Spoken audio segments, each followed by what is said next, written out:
अब अटारी की हम बात करें और चढ़े एक सीढ़ी भी नहीं है, तो वो केवल वार्ता होगी, अनुभूति नहीं होगी। मुझे लगता है बुद्धिमान उपासक वही है, केवल अगली सीढ़ी को देखे और फौरन उस पर पैर रखे तो अगली सीढ़ी अपने आप दिखाई दी, फिर उस पर चढ़े, छत में क्या और अपने आप पता चल जाएगा। अनुराग कहीं नया उत्पन्न नहीं होता। ये छाती की बात कह रहा हूं। हमारा अनुराग बटा हुआ है, नाम में, रूप में, नाना प्रकार की वस्तुओं में, उसे समेट कर, यही समेटना कि ढांचे के अंदर प्रभु बैठा है। और जब वो गृहस्थी में रह सकता है वो, और एक गृहस्थी में रहते हुए इतने संत हुए कि हमें लगता है अगर भक्त चरित्र उठाओ तो अधिक मात्रा में आपको गृहस्थ संत ही ऊंची ऊंचाई पर, स्थिति पर पहुंचे हुए, जिनके बच्चा बेटा भी है, पत्नी भी है, और ऐसी ऊंचाई पर चढ़ गए कि विरक्त महापुरुष उनके नीचे बैठ करके सत्संग उनका सुनते हैं।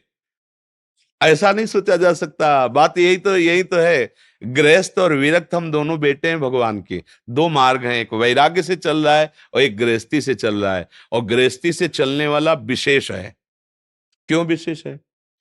हम लोग मानते हैं कि वैराग्य से चलने वाला विशेष है, पर हमारी जो अनुभूति है वो ये कहती है कि गृहस्थी में विशेष है। क्योंकि हमारे लिए एक ही कार्य है, मात्र केवल भगवान का चिंतन, दूसरा कोई कार्य नहीं। वो आपके लिए बहुत कार्य करते हुए भगवान का चिंतन करना, इसलिए हमसे ज्यादा कठिन साधना गृहस्थ में है। वो बहुत बातें करना है, उसको बहुत व्यापार करना है, बहुत प्रकार की उसको सामग्री जुटा। हमारे तो कुछ नहीं, भगवान जो देगा खा लेंगे, राधा राधा राधा। और उसको ऐसा नहीं है, उसको कमाना है, परिवार का पोषण करना है, सबकी कामनाओं की पूर्ति की उसकी जिम्मेवारी, बेटा पढ़ाई लिखाई सब, और इसके बाद भी वो भजन करता है, इसलिए बहुत बड़ा भजनानंदी। एक बार भगवान श्री हरि अम्बरीश जी की महिमा का गान कर रहे थे कि चक्रवर्ती सम्राट होते हुए भी ऐसा भजन। तो नारद जी ने पूछा कि प्रभु, वो तो मतलब भक्त तो है ही, पर राजा भी है, रानियां है, पुत्र है, वैभव है। तो भगवान समझ गए। उनका, नारद जी एक कार्य करोगे, तुम तो हमारा अखंड स्मरण करते हो।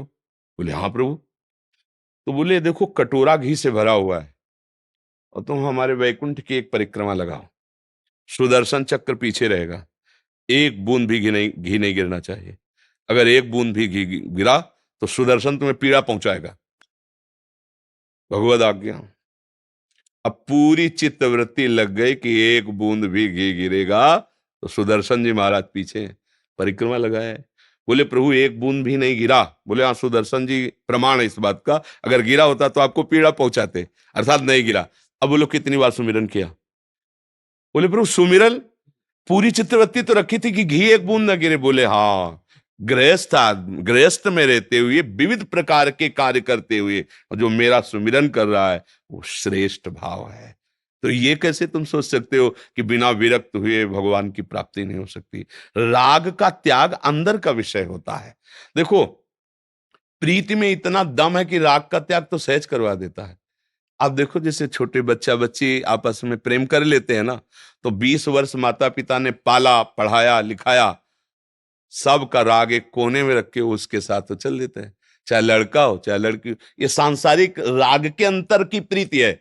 और हम प्रिया प्रीतम भगवान से प्यार करने के लिए चले, और हमारे अंदर इतनी दम नहीं है कि हम इनके बीच में रहते हुए इनका राग त्याग सके। इसका मतलब अभी समझे नहीं, अभी भजन हुआ नहीं, इसलिए है। अगर भजन करोगे तो सही माने में सच्चा वैराग्य हृदय का होता है, बाहरी का नहीं होता। अगर हमें अपने शरीर में प्यार है, भोगों में प्यार है, व्यवस्था में प्यार है, तो कपड़ा केवल वैराग्य अंदर से वैराग्य की कोई बात नहीं है। जितना एक कमंडल और एक लंगोटी में आसक्ति दुर्गति कर सकती है, उतना ही सारी आसक्तियां हैं। तो हमें लगता है गृहस्थी में बहुत सुंदर बातें रहती कि संतों के प्रति आदर भाव रहता है, और चाहे जितना भजन करे अपने में रहता है, हम तो गृहस्थ है। तो देखो, बहुत बड़े अहंकार से बच गया वो, बहुत से बचाव पक्ष गृहस्थी में है। तो मुझे तो लगता है कि अगर गृहस्थी में सही ढंग से भजन किया जाए तो बहुत जल्दी उन्नति हो सकती है। पर वो क्या है, मान्यता बैठ गई कि हम तो गृहस्थ हैं, माने हमें तो सब भोगों का लाइसेंस मिल गया, हम जो चाहे भोगें जैसे, बस इसी से पतन हो जाता है। अगर वो संयम से चले और भजन करे तो गृहस्थ में रहते हुए महात्मा पक्का महात्मा है, बेस जरूर महात्मा का नहीं।